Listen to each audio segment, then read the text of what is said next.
नवनाथ ग्रंथामध्ये. म्हणून आपल्याला जे 1200 किलोमीटर आपल्याला जे सायकल यायचंय का, चरण पादुका आणून आणायच्या का, आपण 11 लोक येतं त्याच्यामध्ये. जे अंतक सेवा आहे ती नुसतं आम्ही पोत्यापुराण तुम्हाला सांगतो मायबाप, पण त्याच्यातलं आज एक नवनाथामध्ये सांगितलं, मी ऐकत होतो माझ्या घरी बसून.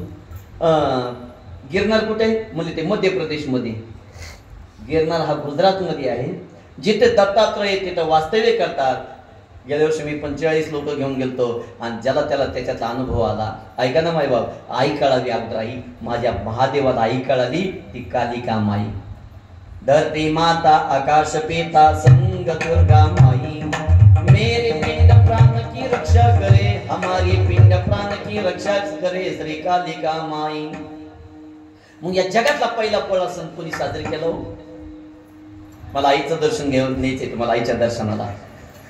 आज कुणाची आई मरी आहे, कुणाची आई येरमळ्याची आहे, कुणाची कोणती कुणाची कोणती कुणाची कोणती आई आहे. पण ऐका ना, या जगात पहिली जगन्माता ही आई पृथ्वी माता आहे. पृथ्वी दुःखी करिता नांगरी, पृथ्वी दुःखी करिता नांगरी,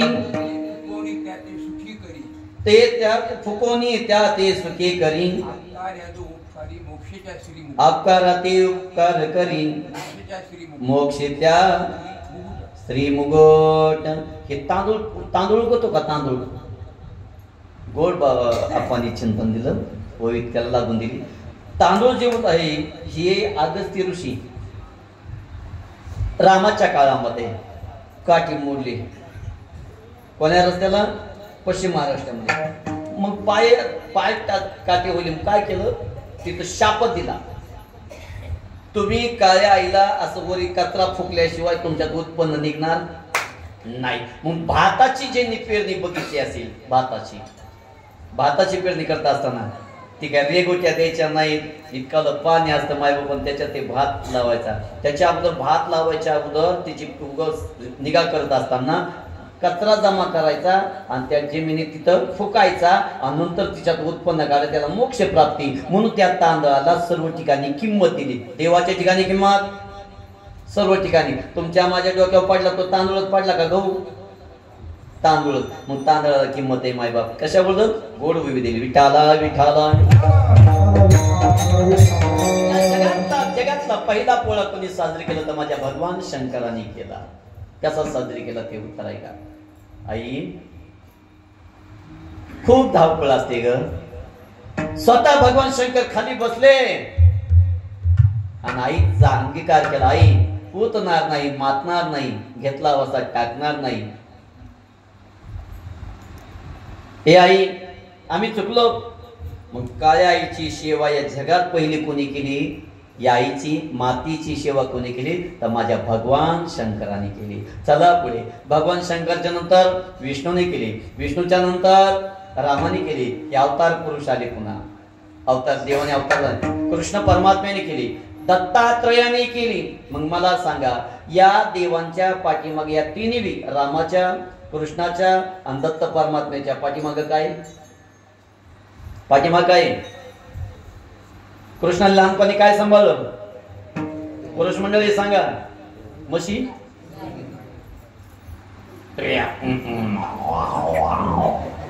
त्याचा सगळ्या तिकडे पश्चिम महाराष्ट्रामध्ये. मग राम वेळो वेळा मी दळिता कांडिता. राम अवतारामध्ये सुद्धा तेच आहे. चला पुढे. कृष्ण अवतारामध्ये गाय सांभाळल्या आणि दत्त परमात्म्याच्या पाठीमागे काय, गाय. खडावाजी पाऊल उठले माझ्या अंगणात, त्याचा लागेनांत स्वप्नात आले माझ्या गुरुदेव दत्त, स्वप्नात आले माझ्या गुरुदेव दत्त.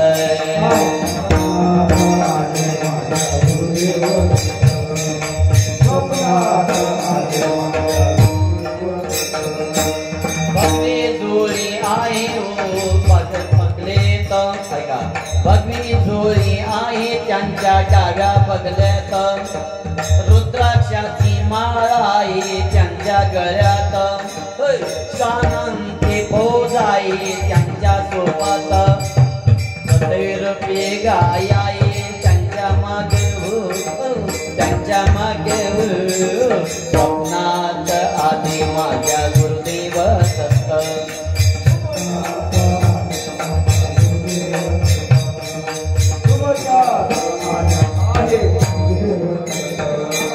खडावादी पाऊल उठले माझ्या अंगणात, खडावादी पाऊल उठले माझ्या अंगणात, त्याचा दागिना त्याचा दागिना स्वप्नात आले माझ्या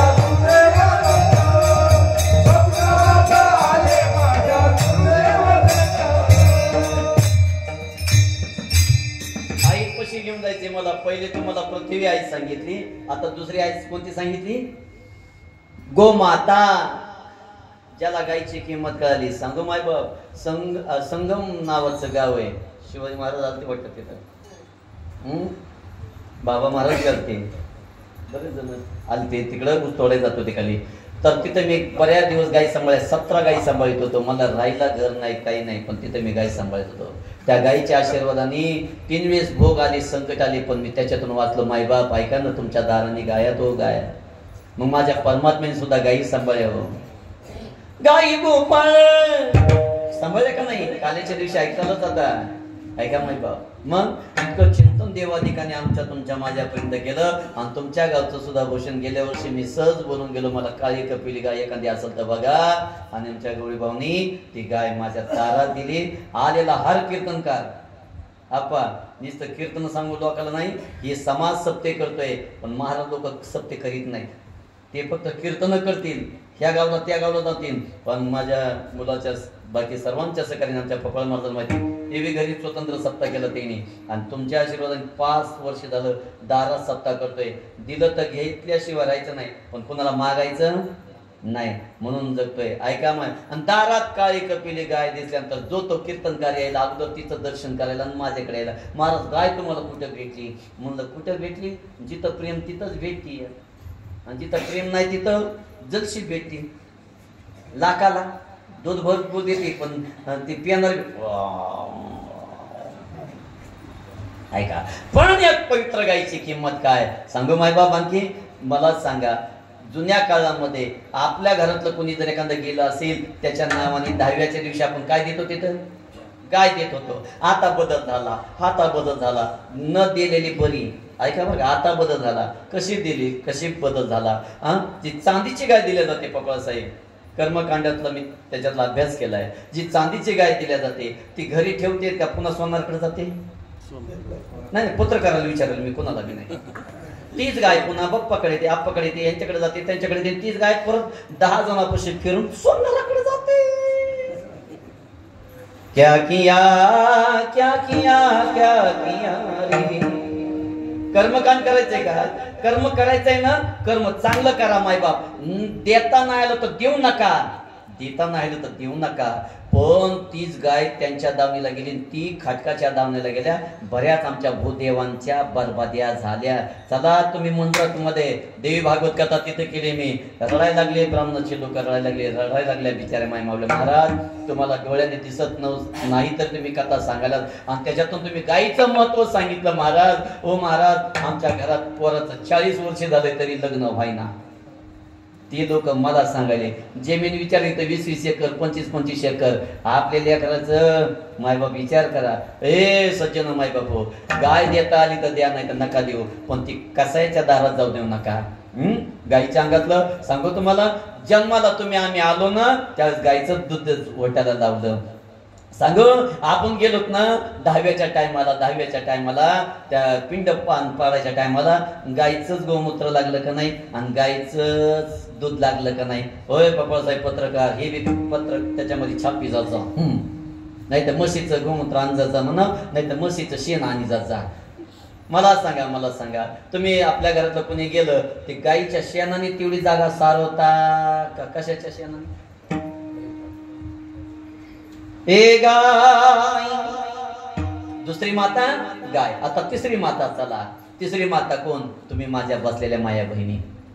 ऐका ना, आम्ही किती जरी लाख रुपये पगार कमीत असलो, पण तुम्ही जर घरात भाकरी जर करायला तुमच्यासारखी माय माऊली एखादी नसल तर त्या हॉटेलच्या जेवणाला किंमत सांगू का अय गडी माणसं पुरुष मंडळी, आपला मोठेपणा चलतोय, आपला लय मोठेपणा चलतोय. मी म्हणून घर, मी म्हणून घर आहे. फक्त बिचारा माई माऊली म्हणा तुम्ही म्हणून घर आहे ना, आज तुम्ही जीव घाला, आम्ही काहीच करणार नाही. मग यांच्याकडे काहीच होत नाही म्हणून आता काय निघाली भेळ. वडापाव खाणार भेळ खाणारचं पोट भरतं का? ऐका ना, बाहेरचा हॉटेल मधलं खाऊन येणाऱ्याच्या मूळव्याधन पोटात दुखायले, आता बरीच आजार निर्माण झाले. पण माझ्या आईच्या हातची भाकर खाल्ली ना मायबाप, त्याला कधी आजार होत नाही, इतकी ताकद ह्या आईच्या हातात आहे. ए मायो ऐका, तुम्ही कमी समजू नका पुरुष मंडळी, तुम्ही आपण बी कमी समजायचं नाही. ऐका ना, मग हे तिन्ही देवाने विचार केला. कुणाची परीक्षा घ्यायला गेले? अनुसया मातेची. आणि या जगात आपा चांगल्याच्याच परीक्षा होत्या. आता चांगल्या बरोबर भांडण तांटा होत आहे. नवल अहंकाराच्या गोटी विशेषण लगे अज्ञाना पाटे, सज्ञानाच्या झोंबे कळते नाना संकटी नाचवी. हे कीर्तन चांगलं झालं का वाईट झालं तुम्हाला काय नाही, तुम्ही म्हणतात बरंच झालं. पण आमच्यातले काय काय जण असे असतात म्हणून त्यांच्या पाया पडत असतो. बरं का मी त्याने काय हेच सांगितलं, त्याने काय तेच सांगितलं म्हणून टाळ करायला माझी एक विनंती. इथून पुढं कोणाच कीर्तन करायला आपण नाव ठेवायचं नाही. 2 तास भजन करायचं, त्याच्याबरोबर गायचं फिरायचं, पण त्याला नाव ठेवायचं नाही. का? त्यांनी केलेला पापाची फेड आपल्याकडे येते. मग आपल्यासारख्या टाळकऱ्यांनी कुणाची निंदा करू नये. ही कीर्तनातलं वाक्य माझं नाही सांगत मी. अनिकाचे कानी दोष म्हणा नाही. चला पुढे. मग माया मग तिने देवा त्या अनुसया माता ही पतीची सेवा करणारी आणि तिची परीक्षा घेण्यासाठी इकडे 3 जणांच्या पत्नीने सांगितलं तुम्हाला एकच काम, आज कुठंच फिरायला जाऊ नका. काय करायचंय? अनुसयाची परीक्षा घ्यायला जा. लय तिचं नाव मोठं झालंय, बचत गटाचे अध्यक्ष नाही जणू. साऱ्याचे पैसे गोळा करतील, स्वतःचे पैसे पुढच्या महिन्यात देतील म्हणून. नाही म्हणजे ती नाही बचत गटात. मग ते भागवत, आता माझे जर भागवत कमी केले मी, भागवत पाहणं म्हणाले ना, ज्याच्या पाठ आहे का, पण ज्याच्या पाठ नाही का त्याचा आवाज लय मोठा.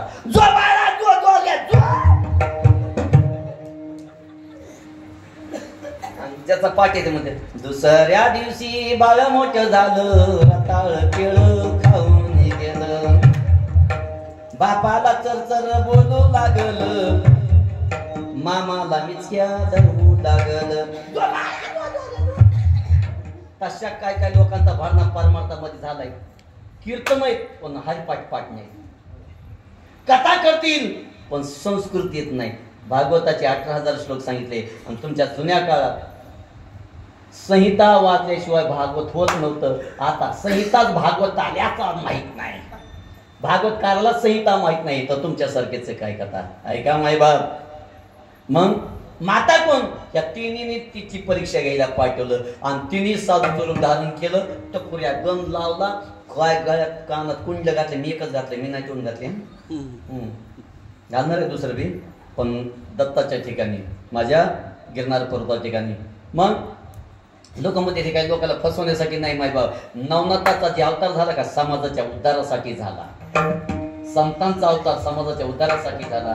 पण त्या नवनाथाला लोकांनी त्या काळात सुद्धा बदनाम केलं. ऐका महाराज, आज मी बदनाम काय करणार आहे, मला पुढे चिंतन मांडायचंय. मग वेश धारण केला साधूचा वेदा. आता बी लोक दिंडी आली इच्छा पेच करू तिथून काय दिंडीला जातील काय काय लोक. अरे बापरे, गंजट टपुऱ्या लावणार. पण आता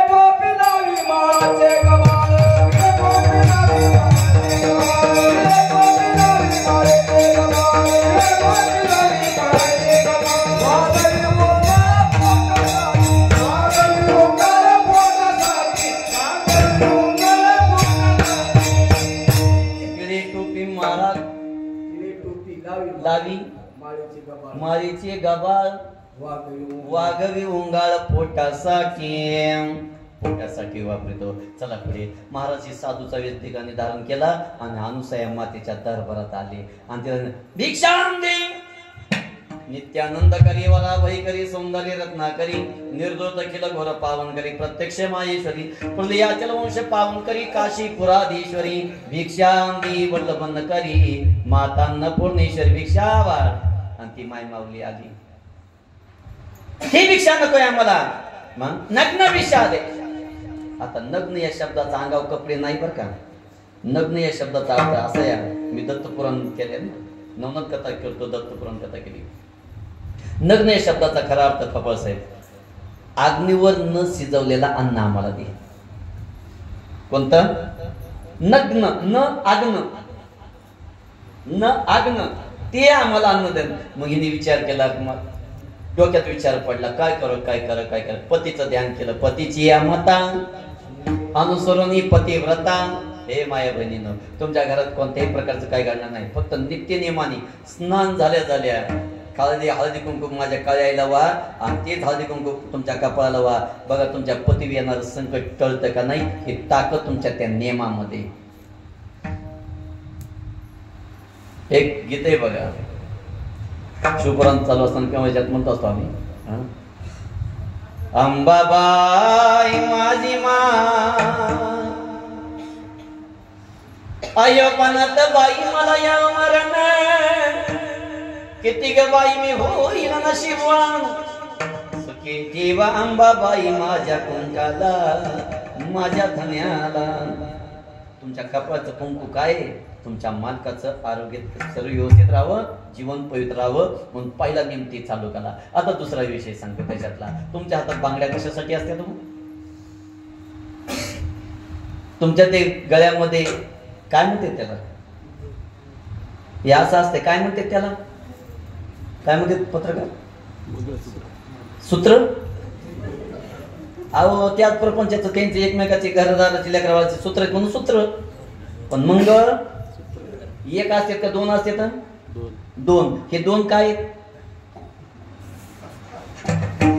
एक स्वतः मालकीन आणि स्वतः मालक, हे दोघं. इकडून काही मणी असते सोन्याचे, इकडून काही मणी असते सोन्याचे. हे कोण आहेत? 5 असतील, 10 असतील, किती असतील? हे कोण आहेत सांगा बरं, पटकन सांगा मला. 5,000 घेऊन जायचे, 10,000 घेऊन जायचे, 20,000 घेऊन जायचे. जे देईल ते घेऊन जाणार, त्याचा विषय नाही. आणि बोललो असतो तर करोडपती झालो असतो, त्याचा विषय नाही का. मग हे बाजूने जे मणी एका साईडने हे माहेर आहे, तुमचं माहेर. आणि इकडचे जे मणी एक डाव्या साईडचं, हे तुमचं सासर आहे. मग हे सासर आणि माहेर दोन्ही सांभाळायचे. मग तुमच्या दोघांचं काम आहे, म्हणून त्याला मंगळसूत्र असं म्हणतात. चला पुढे. आणि तुमच्या हातात बांगड्या कशासाठी असतात? उगे ह्याच्या त्याच्यासाठी माग फिरून घेण्यासाठी नाही, तर तुमच्या मनगटात ताकद ह्याच्यासाठी पाहिजे. तुम्ही तुमच्या लेकराबाळाची कदर करावी. तुमच्या लेकराबाळासहित मालकाचं आणि सासू सासऱ्याचं मनगट आणि डोसकं फोडावं. ह्याच्यासाठी. कशासाठी? मनगटाने डोसकं फोडावं याच्यासाठी नाही ना. मग कशासाठी? तुमच्या मनगटात ताकद ह्याच्याच ईश्वराने दिलेली, म्हणून तुमच्या हातात बांगड्या. आमच्या हाताने आहेत का बांगड्या पुरुषांच्या? नाही. मग तुमच्या हातात बांगड्या ह्याच्यासाठी, बाई आता तुझं मन घट कर, मन घट कर. ही काचाची बांगडी जी आहे ना, ही तुला काय शिकवते? ही तुला सर्व सांभाळून तुझं स्वतःचं जीवन सांभाळायचे. फाशी घ्यायची नाही, आत्महत्या करायची नाही, हिरीत उडी टाकायची नाही, आणि राग राग चालली म्हणायचं. त्याच्यासाठी बांगडी या. हे जे लेणं आहे, हे पणातलं लेणं आहे मायबाप तुमचं आहे पणात. मग हिची परीक्षा घ्यायला देऊन देव आले, आणि यांनी सांगितलं नग्ना भोजन. त्यांनी पतीचं ध्यान केलं, कपाळाला कुंकुला हात. पतिराज तिथून त्यांनी यांना बुद्धी दिली, आणि तिने कोरडं धान्य घेतलं, पाणी घेतलं, आणि पाणी तिथून नुसतं असं शिंपडल्याबरोबर ते बाळ लहान झाले. अनुसया त्रि सुकुमारा श्रीपाद वल्लभ दिगंबरा दिगंबरा त्रिनंदना दिगंबरा श्रीपाद वल्लभ दिगंबरा दिगंबरा श्रीपाद वल्लभ दिगंबरा काशया वल्लभधरा श्रीपाद वल्लभ दिगंबरा दिगंबरा औदुंबर प्रिय नित्य वसार श्रीपाद वल्लभ दिगंबरा.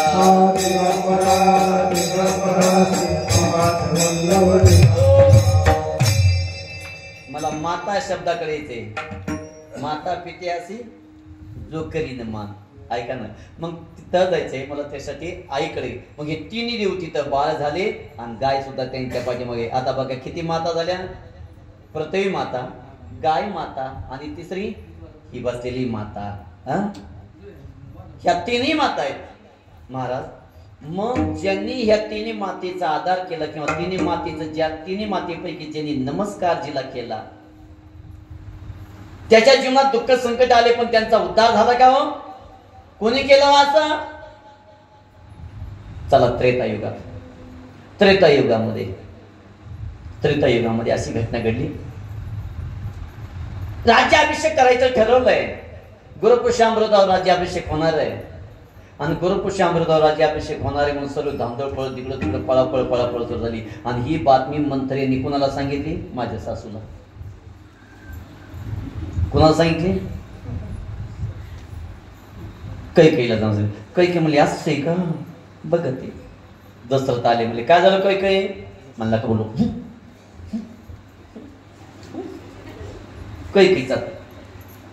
अगं कैकेयी काय झालं? तिला जाऊन विचारा. म्हणे कोणाला? त्या कौशलीला जाऊन विचारा. अगं काय झालं? तिच्या पोराला तुम्ही राम बनवाय निघालात ना, राजा बनवाय निघालात ना. मग काय कैकेयी तुझं काय म्हणणं आहे? मला तुम्ही जे वर शब्द दिलेले 2 देणार होतात त्याच आता मला मागायची वेळ आली. माग कैकेयी मागू. पहिला वर दे भरतासी निज द्यावे राज्ये निशेसी, द्यावे राज्य निशेसी. पुढं जैसा राम अभिषेके उल्लासी तैसा भरतासी होय प्रभु रामचंद्र भगवान. अयोध्याकांडामधले वव्यात. दुसरा वर दे रामासी धारावे दंडारकन्या अरकन्यासी. दंडकारण्य धारावे दंडारकन्यासी. आरक्षण ते पाठवा. आरक्षणाला नाही, अरण्याला पाठवा, दंडकारण्याला. बर. 14 वर्षे वनवासी त्यासी द्यावी. दुसरी वही. मग हे वचन ऐकून राजा दशरथाला दुःख वाटलं. चक्कर येऊन खाली पडले. आणि त्यावेळी दशरथ म्हणतात हे कैकेयी मी चरण नाव तुझ्या नतमस्तक होतो ग म्हणून धरितो चरण. कैकेयी द्वेष मुस्तर दे टाकून श्रीरामाशी दृढपण. हे कैकेयी विचारणार तुझ्या पाया पडतो का कैकेयी. 2 वव्या असे आले त्याच्यात अयोध्याकांडामध्ये. त्या अध्यायामध्ये 2 वेळेस तिचे पाय धरले दशरथांनी. दशरथांनी पाय धरले आपल्या सारख्यांनी.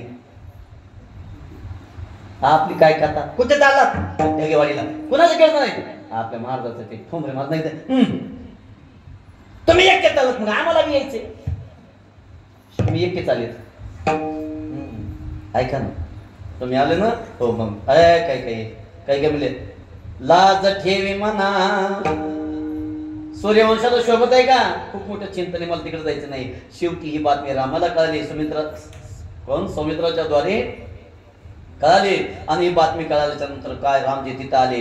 कैकेयीला विचारलं आई काय झालंय ग? आईने सांगितलं बाळा तुझ्या बापाने मला 2 शब्द दिलेले होते आणि ते पूर्ण करायचे. काय शब्द आहेत काय सांग. आईने पूर्ण इतिहास सांगितला. शेवटी आई तुझी इच्छा पूर्ण करतो, मी वनवासाला जातो. ठीक आहे. आणि भारताला गादी बसतो. एकट्याने जायचं नाही. तू ती पाठीमागची आलेली काना मागून आली तिकट झाली तिला आधी घेऊन जा. बर लक्ष म्हणजे ऐका ना. आता रामप्रभू आईकडे येतात. आता महत्वाच्या अभंगाच्या चरणापाशी चाललोय मी. अभंग आता रामप्रभू आई कशी आले. आई हे मम्मी म्हणले नाहीत बरं का. तेव्हा नव्हत्या मम्म्या. आता इंग्लिश स्कूल मध्ये जास्त मम्म्या आल्या. आणि आताच्या मम्मी तरच मौलेकर शाळा जाणार आहे. अर्धी चपाती आणि 2 बटाट्याच्या पुढे जिंदाबाद. काय मला स्वयंपाक करायचा आहे, मला स्वयंपाक करायचा आहे. कशासाठी? मला लेकराचा डाबा. आणि आपल्यासारख्याला काम होय व गाडी आली असेल लेकराला बसवायचा. आपण बी आजी म्हणजे काय असेल ते निघालेच लेकराला घेऊन नातवाला घेऊन.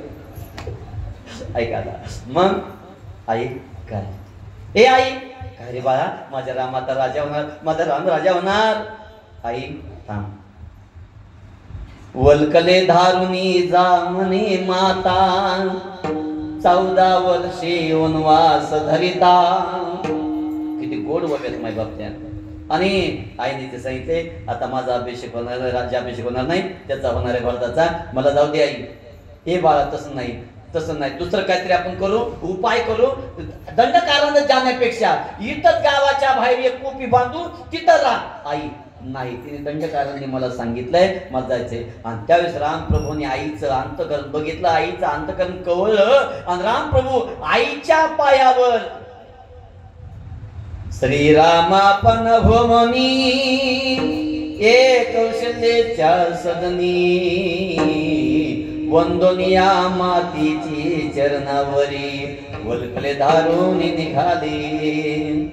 वल्कले धारून निघाले हे पुढचा शब्द दुसऱ्या ओळीतला आहे, पण याच्यात घेतला मी. ऐका ना, आईच्या चरणावर नतमस्तक झाले आणि तेच अभंगाच्या पहिल्याच्या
धन्य झाली या जगात. ते या जगात धन्य त्याचे पुण्य हे जगी.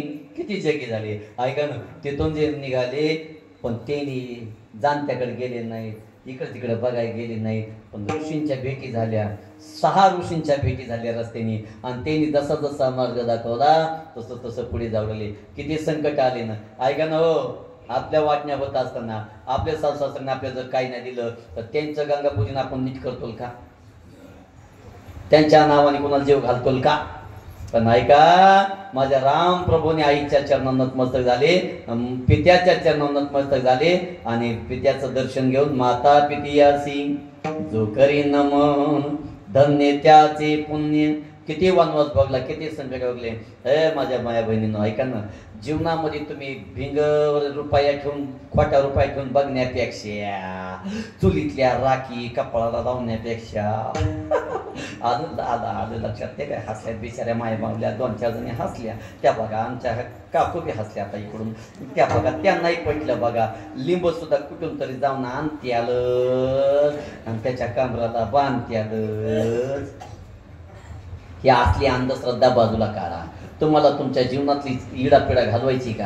एकच काम करा माझ्या माया बहिणीनो, अंधश्रद्धेत जाऊ नका आणि मालकाला प्यायला देशीच्या दाऱ्यावर पाठवू नका. तुम्ही म्हणतात कसं काय आम्ही पाठवलं का? हो, तुम्ही अंधश्रद्धेत जाऊ नका, मालकाला सांगा अंधश्रद्धेत जाऊ नका. मग काय करावं लागेल महाराज? असल्या गोष्टी निघून जाण्यासाठी नाम जपाचा जर भर केला, पण नाम जपाचा भर करायला सुद्धा पुण्य कुणाचं लागेल? आपल्या आई वडिलाचं. माता पितियासी, ज्याच्या जीवनात माता पित्याचं पुण्य आहे का त्याच्यात मुखाला देवाचा जप येतोय. आणि ज्याच्या माता पित्याचं पुण्य नाही का त्याच्या जीवनात नाही घडत. महाराज मला कितीतरी पुराणामधली त्या सांगता येईल मला.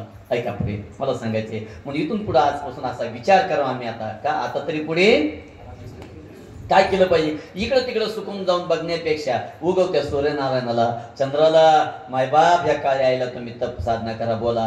औदुंबरापाशी झाडा जा, पिंपळा झाडापाशी अनेक वृक्ष मायबाप या साधू संतांनी करून ठेवले तुमच्या माझे भोग निघून जाण्यासाठी. सांगू तुम्हाला, तुमच्या जवळ रोज वस्तू येते शेतामध्ये, पण ती जर तुमच्या घरात तुम्ही रविपुष्य नक्षत्रात जर आणली ना काढून, त्याच्या आदल्या दिवशी जायचं आणि ती रविवारी सकाळी उगवता सूर्य ती मुळी आणायची आणि तुमच्या देवघरात ठेवायची.